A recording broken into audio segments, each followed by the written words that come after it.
Saletti, ich bin zu Hause. Ja, jetzt bin ich noch einmal um den halben Berg gelaufen, aber diesmal auf die andere Seite.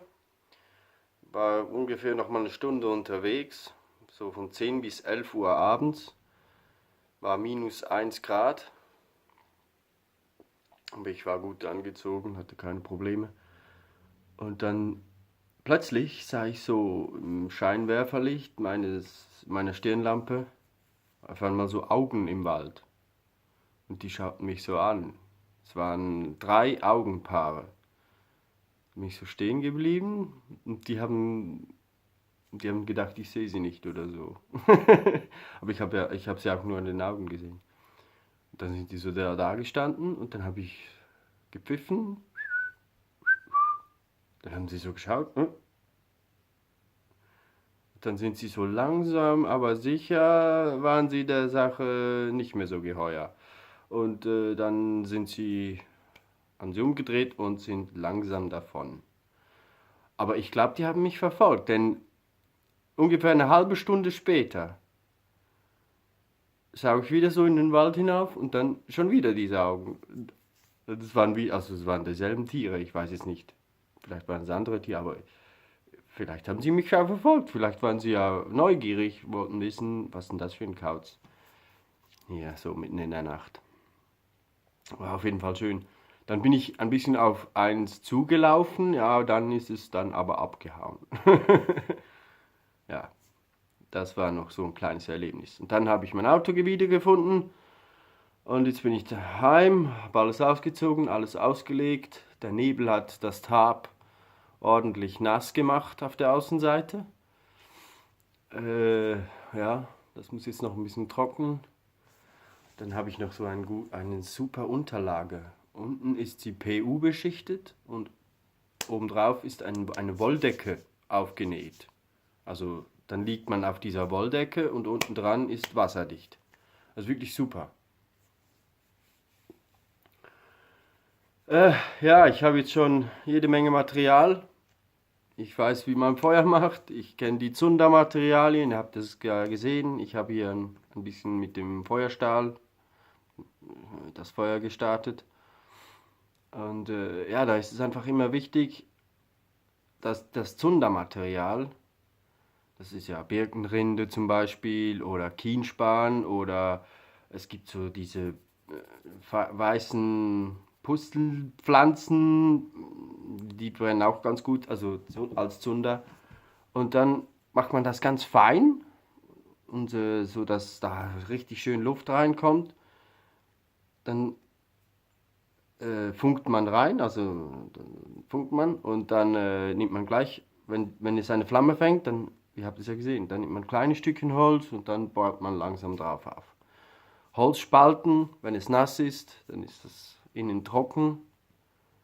Ja, und dann ist Wahnsinn, was so ein Feuer für Wärme abgibt. Selbst jetzt bei diesen Temperaturen, -1 Grad.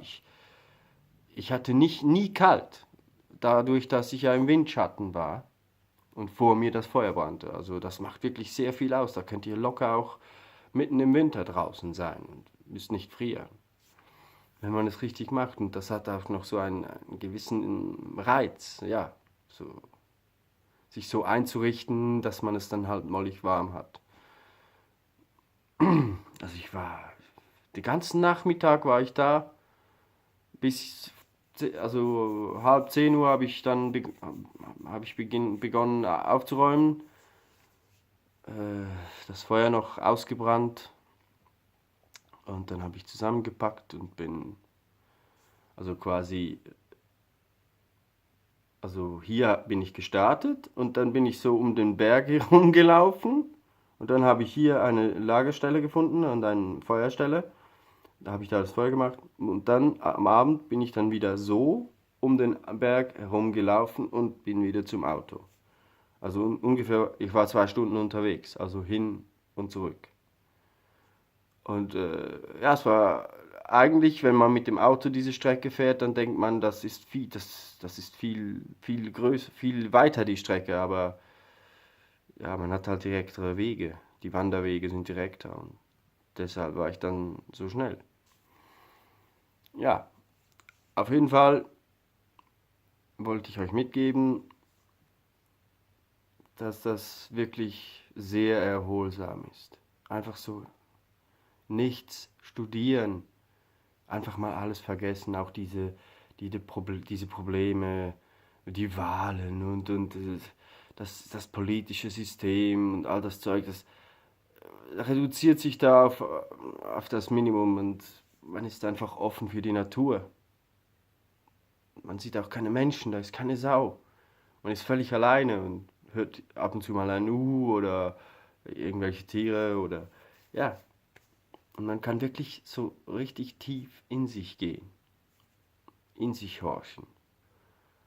Und ja, die geistige Verbindung zu der Natur schaffen. Das tue ich jedes Mal übrigens.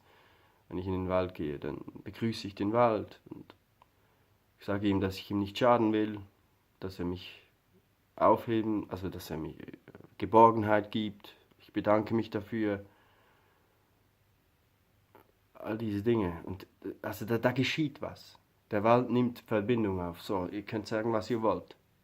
Macht es und dann werdet ihr es auch spüren.